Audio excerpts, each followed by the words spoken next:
ഇന്ന് ഞാൻ വന്നിട്ടുള്ളത് തേങ്ങ ഉപയോഗിച്ചിട്ട് ചെയ്യുന്ന നല്ലൊരു ഡ്രിങ്കിൻ്റെ റെസിപ്പിയുമായിട്ടാണ്. ഇതൊരു ഈജിപ്ഷ്യൻ ഡ്രിങ്കാണ്. ഉണ്ടാക്കാൻ വളരെ എളുപ്പമാണ്. നമ്മൾ വീട്ടിലുള്ള സാധനങ്ങൾ മാത്രമുള്ളൂ.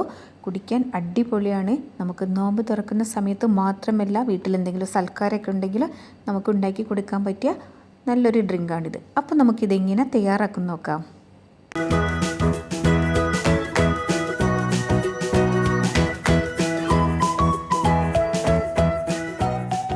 അപ്പോൾ ഈ ഡ്രിങ്ക് തയ്യാറാക്കാനായിട്ട് ഒരു സോസ് പാനിലേക്ക് ഞാനിവിടെ 2 ടേബിൾ സ്പൂണ് കോൺഫ്ലോർ ചേർത്ത് കൊടുക്കുന്നുണ്ട്.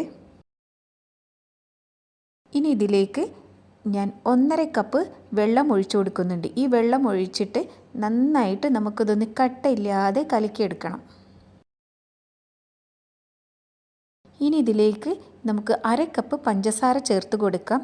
ഇത് കറക്റ്റായിട്ടുള്ള ഒരു മധുരമായിരിക്കും. ഈ 1/2 കപ്പ് പഞ്ചസാര ചേർത്ത് കൊടുക്കുമ്പോൾ നല്ല മധുരം വേണമെന്നുള്ളവർക്ക് കുറച്ചുകൂടെ ചേർത്ത് കൊടുക്കാവുന്നതാണ്. ഇനി പഞ്ചസാരയും കൂടി ചേർത്ത് ഇളക്കിയ ശേഷം നമുക്കിതൊന്ന് അടുപ്പിൽ വെച്ചിട്ട് ഒന്ന് കുറുക്കിയെടുക്കാം. അപ്പോൾ ഇത് നമുക്ക് നന്നായിട്ട് ഇളക്കി കൊടുക്കാം. കൈ എടുക്കാതെ ഇളക്കിക്കൊണ്ടിരിക്കണം. തീ ഒരു മീഡിയം ഫ്ലെയിമിൽ വെച്ചിട്ട് കുറുക്കിയെടുത്താൽ മതി. ഇത് പെട്ടെന്ന് അടുക്കി പിടിക്കും. അപ്പോൾ അത് പ്രത്യേകം ശ്രദ്ധിക്കണം. ഇപ്പോൾ ഒരു 4 മിനിറ്റ് കഴിഞ്ഞപ്പോൾ തന്നെ നമ്മുടെ കോൺഫ്ലോർ മിക്സ് ഇവിടെ നന്നായിട്ട് കുറുകി വന്നിട്ടുണ്ട്.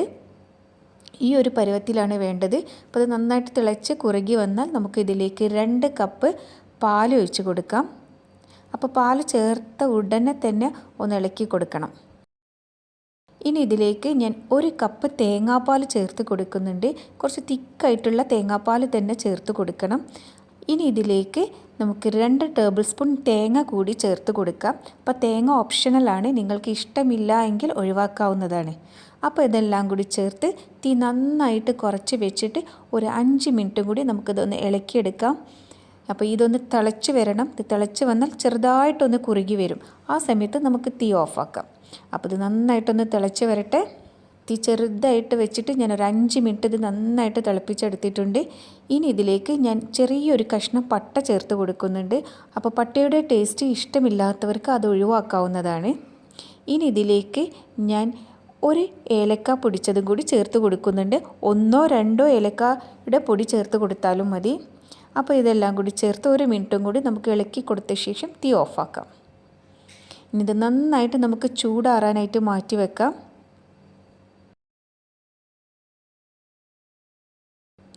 ഇപ്പോൾ ഇത് ചൂടാറി വന്നിട്ടുണ്ട്. ഇനി നന്നായിട്ട് ഇതൊന്ന് അരിച്ചെടുക്കണം. അരിച്ചെടുത്തിട്ട് തണുപ്പിച്ചിട്ടാണ് നമ്മൾ കുടിക്കുന്നത് കേട്ടോ.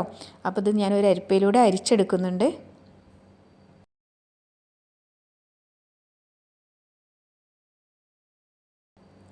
അപ്പോൾ ഇത് നന്നായിട്ട് അരിച്ചെടുത്തിട്ടുണ്ട്. നമുക്ക് തണുപ്പിക്കാനായിട്ട് ഇത് ഫ്രിഡ്ജിലേക്ക് വെക്കാം. അപ്പം നമ്മുടെ ഡ്രിങ്ക് ഇവിടെ നന്നായിട്ട് തണുത്ത് വന്നിട്ടുണ്ട്. ഇനി ഇതൊരു ഗ്ലാസ്സിലേക്ക് സെർവ് ചെയ്യാം.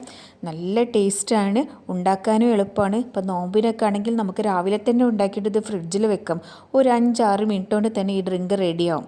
അപ്പോൾ നമ്മൾ നോമ്പ് തുറക്കുന്ന സമയത്ത് എടുത്ത് കുടിച്ചാൽ മതി. അതുപോലെ തന്നെ പാർട്ടി ഉണ്ടെങ്കിലും അങ്ങനെ തന്നെ നമുക്ക് നേരത്തെ തന്നെ ഉണ്ടാക്കി വെക്കുകയോ തലേ ദിവസം ഉണ്ടാക്കി ഫ്രിഡ്ജിൽ വെക്കുകയോ ചെയ്യാം. അപ്പോൾ ഇത് തണുപ്പിച്ചിട്ട് കുടിക്കുമ്പോഴാണ് കേട്ടോ ടേസ്റ്റ്. അപ്പോൾ എല്ലാവരും ഒന്ന് ട്രൈ ചെയ്ത് നോക്കൂ. തീർച്ചയായും നിങ്ങൾക്ക് എല്ലാവർക്കും ഇഷ്ടമാവും. ഇനി പുതിയൊരു റെസിപ്പിയുമായിട്ട് ഞാൻ വീണ്ടും വരാം. അതുവരേക്കും ബൈ.